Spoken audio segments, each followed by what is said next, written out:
watching the Double Dip Story Show.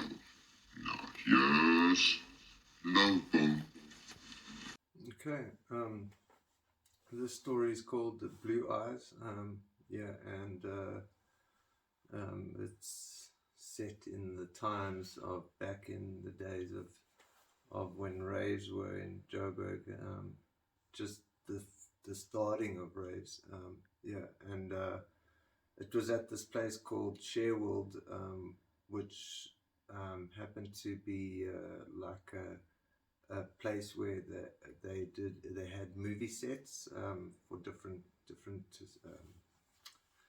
independent films and stuff, so the whole place was kind of like they'd have like a room where it looked like a space theme where it would have space ships and stuff like that, and then they'd have like a monster room and all different rooms that were themed and stuff. So yeah, it was pretty cool.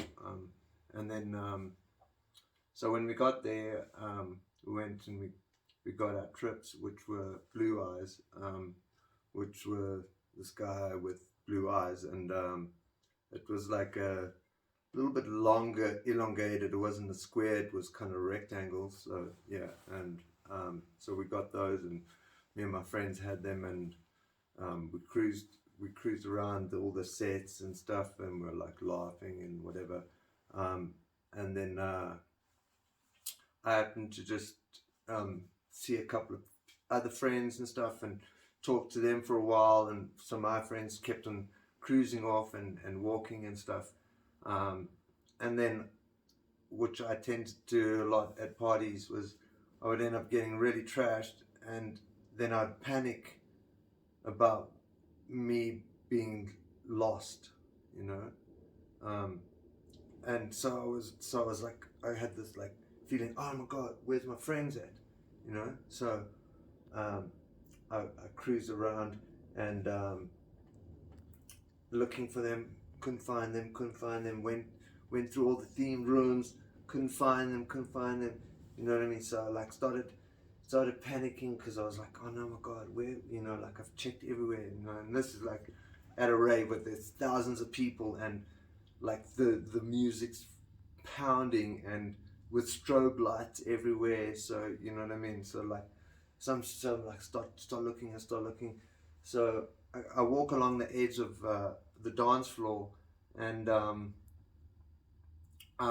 kind of like looking at these people sitting on the like windowsills, but the windows are kind of painted black from the outside.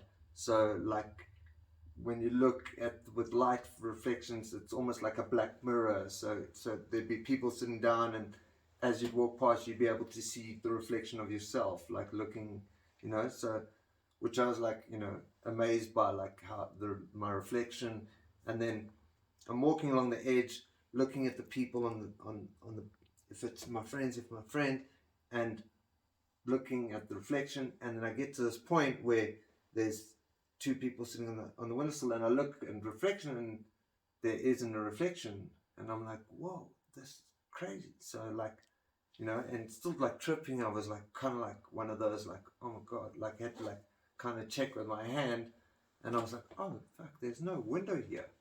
And so I stepped through the window, and this Shareworld place used to be a water world, and so when I stepped out into this out of the window, I was stepping into an old water world that had all these concrete rocks and pillars, and like kind of like a lost city, you know, but with dingy water, you know.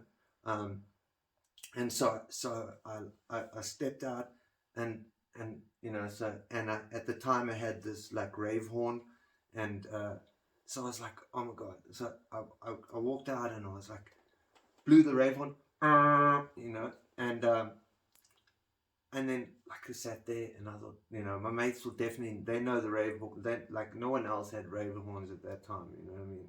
Like very British thing, you know what I mean? That we managed to happen to have one, you know.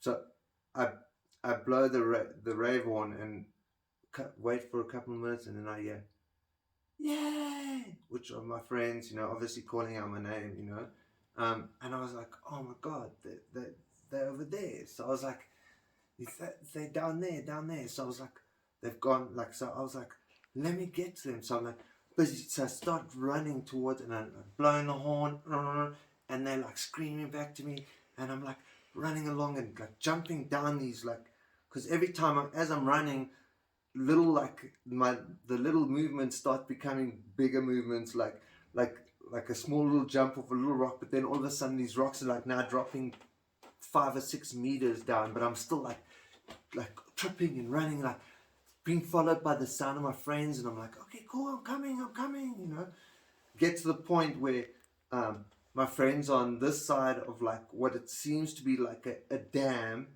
um, which is actually in the old wave pool of the place, and then there's this little concrete wall that's that separates the wave pool from the area on this side, which is now filled up with water. So both sides are filled up with water, and they're both like skanky, dodgy water. But so now I've ended up getting myself onto this wall, balancing along the wall. I finally get to my mates, and we're like, yeah, that's amazing, like that's crazy, like I had such a laugh at how that we've been separated for such a long time, and and they'd probably like walked like 7 kilometers away from the rave, like in the veld, like just on this crazy mission.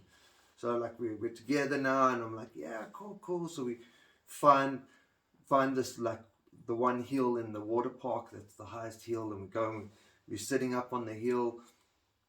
Next thing, this guy just pops up out of nowhere, like with like a fisherman tackle jacket on, and so we end up laughing with the guy, and he ends up giving us mushrooms, and quite a crazy guy, tells us crazy stories and whatever. And then at one point we're on this, like, this mound, and like probably like 200 meters in the veld, like, is a street light, like an old school straight up street light, you know what I mean? So we like said, no, yes, we should let's try see who can hit the street light with stones, so we're like, classic old school game, boys and stones, so start throwing the stones, like, but it's like so far the street light that, like, it's like you can't really even aim. You're just throwing as hard as you can in the direction and hoping that it goes for, like, anyway. So, but none of us are coming even close to even hitting the thing once or whatever.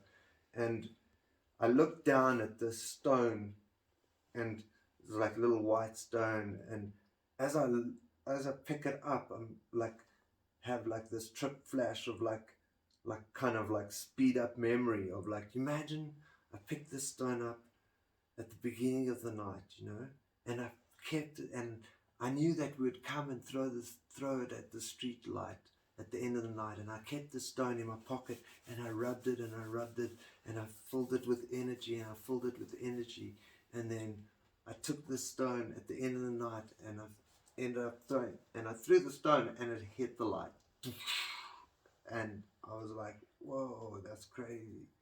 Yeah, and yeah, it was pretty mind blowing. But what ended up happening was that, like, the guy, the fish tackling thing was like wheel spinning in the parking lot, and I would happen to have my skateboard in the back of the car, and I was like, dude, that's cool, man. Let me just like hang on the back of your car and then see, like, and this guy almost ended up killing me.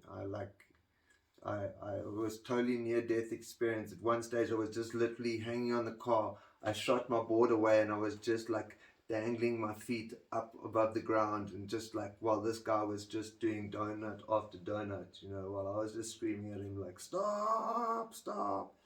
Yeah. And then, but made her alive, and that was that night. Crazy. Thanks for watching, and don't forget to enjoy your life.